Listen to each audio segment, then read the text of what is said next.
नमस्कार दोस्तों, crescent education classes में आप सभी का स्वागत है। उम्मीद करते हैं आप सभी लोग स्वस्थ होंगे और आप सभी की अच्छी प्रिपरेशन चल रही होगी उत्तराखंड प्रवक्ता स्क्रीनिंग एग्जाम 2025 की। अप्रैल में दोस्तों आपका एग्जाम होने वाला है। हमारी विशेष सीरीज दोस्तों शुरू हो चुकी है। पहले हमने दोस्तों शुरू कर दी थी उत्तराखंड प्रवक्ता स्क्रीनिंग 2025 को लेकर। टीचिंग एप्टीट्यूड दोस्तों हम आपको करवा रहे हैं। आज का टॉपिक रहेगा विश्वविद्यालय अनुदान आयोग। इससे पहले दोस्तों जो 3 टॉपिक्स हैं उस पर हमने क्लासेस ऑलरेडी अपलोड कर दी हैं। अगर आपने वो नहीं देखी हैं तो जरूर देखिएगा, आपको दोस्तों ये जरूर मदद करेंगी उत्तराखंड प्रवक्ता स्क्रीनिंग एग्जाम में। तो आज हम पढ़ेंगे दोस्तों यूनिवर्सिटी ग्रांट कमीशन के बारे में। आगे बढ़ने से पहले दोस्तों हमारी ऑफिशियल एप्लीकेशन लॉन्च हो चुकी है जिसका नाम है क्रीसेंट एजुकेशन क्लासेस, और ये आपको गूगल प्ले स्टोर पर दोस्तों मिल जाएगी। इसका लिंक हमने डिस्क्रिप्शन बॉक्स में डाल दिया है। इसके अलावा दोस्तों हमारे टेलीग्राम चैनल को भी तुरंत ज्वाइन कर लीजिए, लिंक अबाउट सेक्शन में दोस्तों दिया गया है। चलिए दोस्तों आज की क्लास को शुरू करेंगे। तो दोस्तों आज हम पढ़ने वाले हैं विश्वविद्यालय अनुदान आयोग के बारे में, जिसको कि यूनिवर्सिटी ग्रांट कमीशन के दोस्तों नाम से जाना जाता है।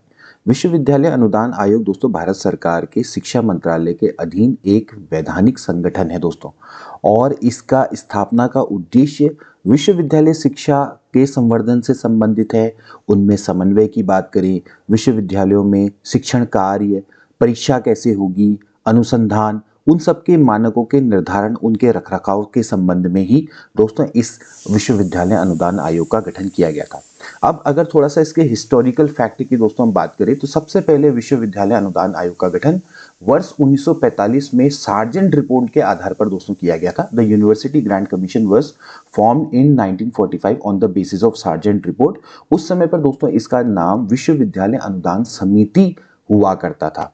फिर उसके बाद स्वतंत्रता के पश्चात राधाकृष्णन कमीशन, जो कि 1948-49 में दोस्तों आया था, 49 में उन्होंने अपनी रिपोर्ट सबमिट करी थी, तो उनकी सिफारिश के आधार पर दोस्तों 1953 में इसका नाम बदल के दोस्तों विश्वविद्यालय अनुदान आयोग कर दिया गया था। पहले दोस्तों इसको विश्वविद्यालय अनुदान समिति के नाम से जाना जाता था और 1953 में इसका नाम बदल के विश्वविद्यालय अनुदान आयोग कर दिया गया था। 1953 में इसका एस्टेब्लिशमेंट हुआ था 28 दिसंबर, अगर मैं इसको थोड़ा सा मोर प्रिसाइसली लिखूं तो 28 दिसंबर 1953 में इसका नाम बदल के विश्वविद्यालय अनुदान आयोग कर दिया गया। उसके बाद 1956 में दोस्तों इसको एक वैधानिक संगठन के रूप में स्थापित किया गया।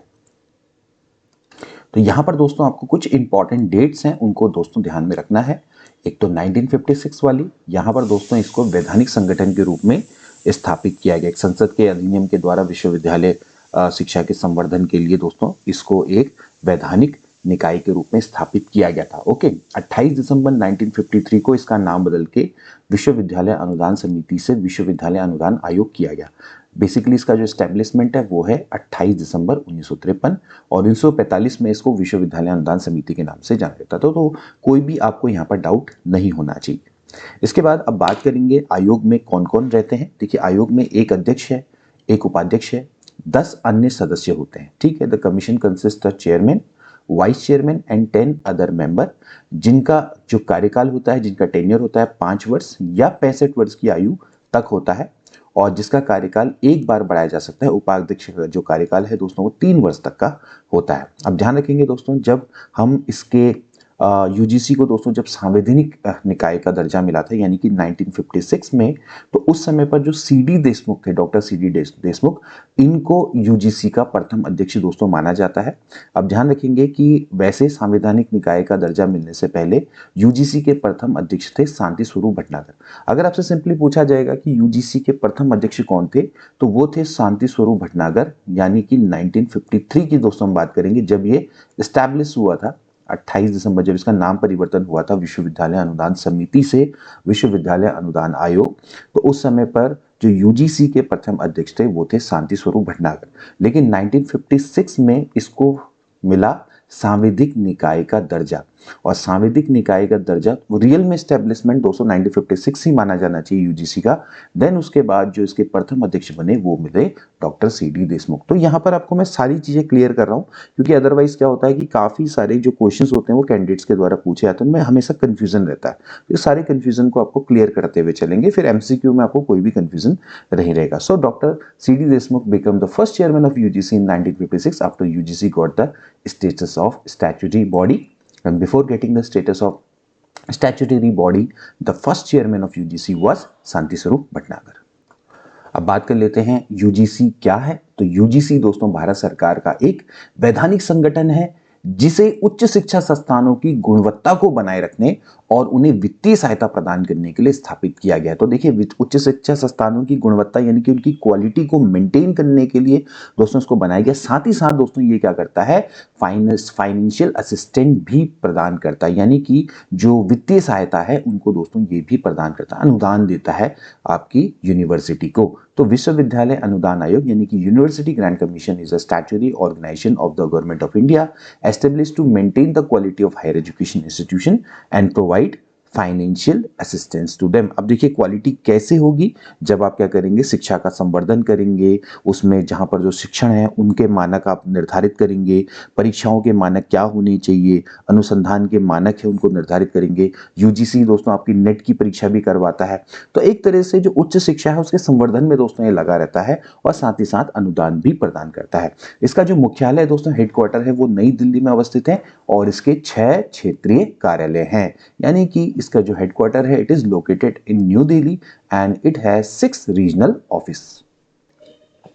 अब दोस्तों हम बात करेंगे हिस्टोरिकल डेवलपमेंट ऑफ विश्वविद्यालय अनुदान आयोग, यानी कि कैसे कैसे जो आपका विश्वविद्यालय अनुदान आयोग है हिस्टोरिकली डेवलप होता गया। हालांकि इसके बारे में दोस्तों हमने पहले ही चर्चा कर दी है दोस्तों। सार्जेंट रिपोर्ट के आधार पर 1945 को दोस्तों विश्वविद्यालय अनुदान समिति के नाम से दोस्तों इसकी स्थापना करी गई थी।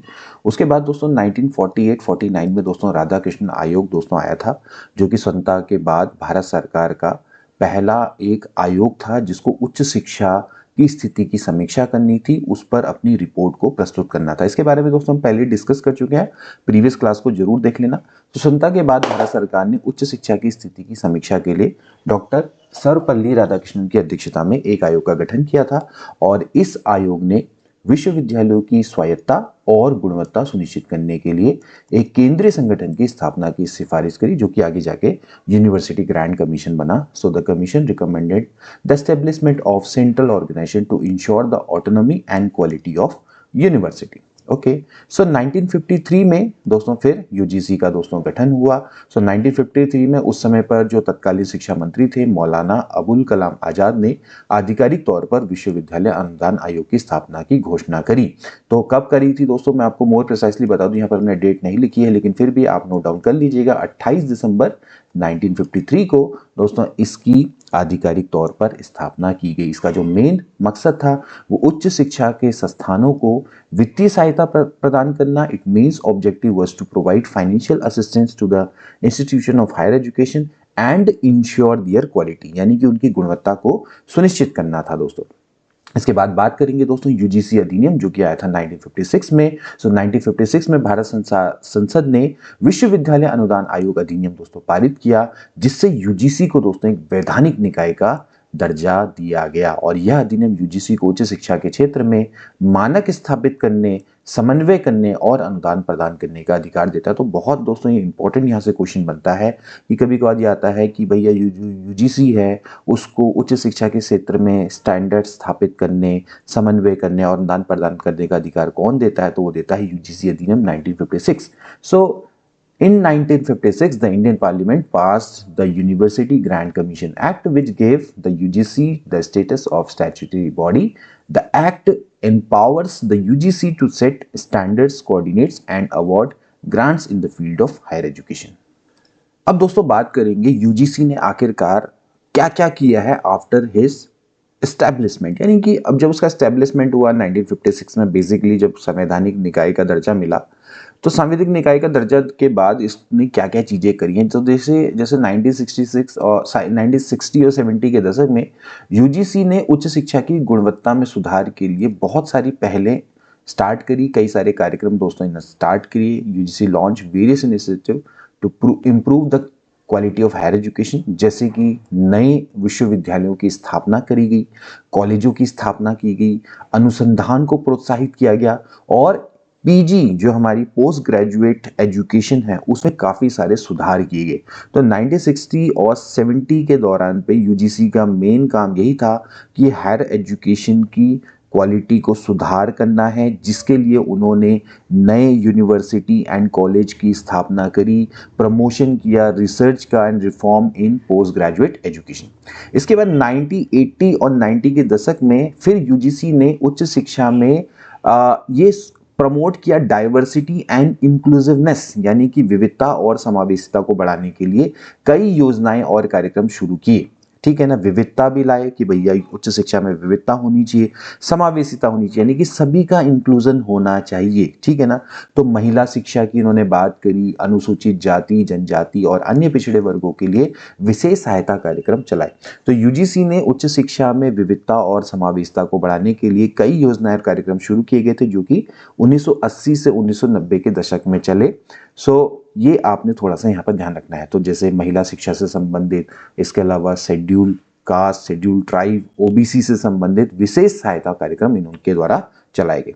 इसके बाद 2010 के बाद, यानी कि 2000 के बाद के का क्या है कि अब दोस्तों नवाचार, शोध में नवाचार को प्रोत्साहन देना है, ऑनलाइन शिक्षा, डिजिटल लर्निंग, क्योंकि नया जमाना आ रहा है, तो उस चुनौतियों का सामना करने के लिए यूजीसी ने ऑनलाइन शिक्षा, डिजिटल लर्निंग और शोध में नवाचार को प्रोत्साहन देने के लिए कई सारे दोस्तों स्टेप्स उठाए हैं। तो यहाँ पर देखिए, जैसे यूजीसी ने उच्च शिक्षा में गुणवत्ता और आश्वासन के लिए राष्ट्रीय मूल्यांकन और प्रत्यायन परिषद, बहुत इंपॉर्टेंट दोस्तों, एनएएसी की जैसी संस्थाओं की स्थापना की है। तो आपको पता होना चाहिए जो नैक है वो यूजीसी के द्वारा ही स्थापित किया गया है। तो जो एनएएसी है तो वो किसके लिए है? उच्च शिक्षा में गुणवत्ता आश्वासन के लिए, यानी कि जो national assessment and accreditation council है for quality assurance in higher education was established by UGC, I mean to say. So to meet the challenges of the new age, UGC took steps to promote online education, digital learning and innovation in research. अब दोस्तों हम बात करते हैं UGC के महत्वपूर्ण अध्यक्ष और उनके कार्यकाल की सूची।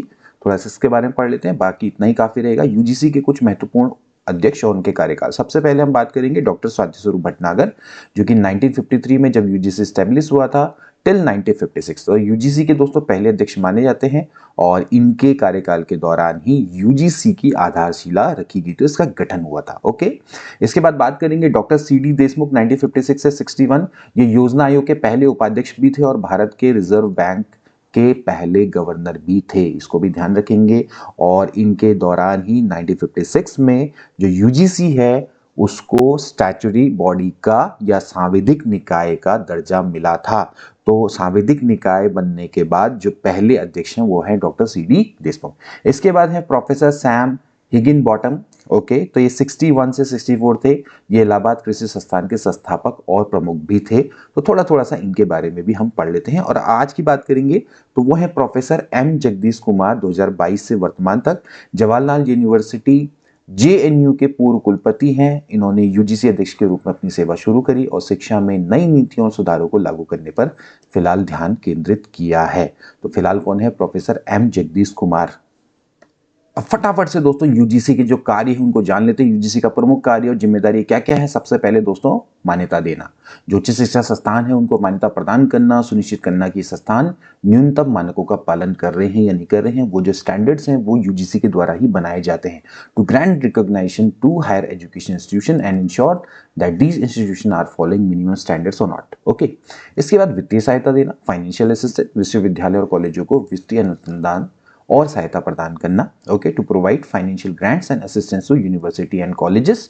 इसके अलावा अनुसंधान और विकास के लिए वित्तीय सहायता देना, provide financial assistance for research and development. इसके अलावा गुणवत्ता मानक, उच्च शिक्षा की गुणवत्ता को बनाए रखने के लिए और सुधारने के लिए दिशा निर्देश और मानक स्थापित करना, to establish guideline and standard for maintaining and improving the quality of higher education. इसके अलावा पाठ्यक्रम और शिक्षण के स्तर को बनाए रखने के भी उपाय देखना, यानी कि taking measure to maintain the standards of curriculum and teaching. इसके अलावा समन्वय और सलाह, कोऑर्डिनेशन एंड एडवाइस, विश्वविद्यालय और कॉलेजों के बीच में कोऑर्डिनेशन स्थापित करना और उच्च शिक्षा में सुधार के लिए सलाह देना। इसके अलावा अनुसंधान को प्रोत्साहित करना, रिसर्च प्रमोशन, अनुसंधान गतिविधि को प्रोत्साहित करना और उनको भी वित्तीय सहायता प्रदान करना। इसके अलावा राष्ट्रीय नीति, तो देखिए उच्च शिक्षा के लिए राष्ट्रीय नीति बनाना और उसे लागू करने में सहायता करना, to formulate and assistance in implementing the national policy for higher education. तो दोस्तों ये था यूजीसी के बारे में हमारी तरफ से short describe class. I hope कि दोस्तों आपको ये बड़ी अच्छी लगी होगी। अगर अच्छी लगी है तो अपने दोस्तों के बीच में जरूर शेयर करना और हमारी एप्लीकेशन क्रिसेंट एजुकेशन क्लासेस को जरूर डाउनलोड कर लेना। मिलेंगे नेक्स्ट वीडियो में, तब तक के लिए take care and good bye.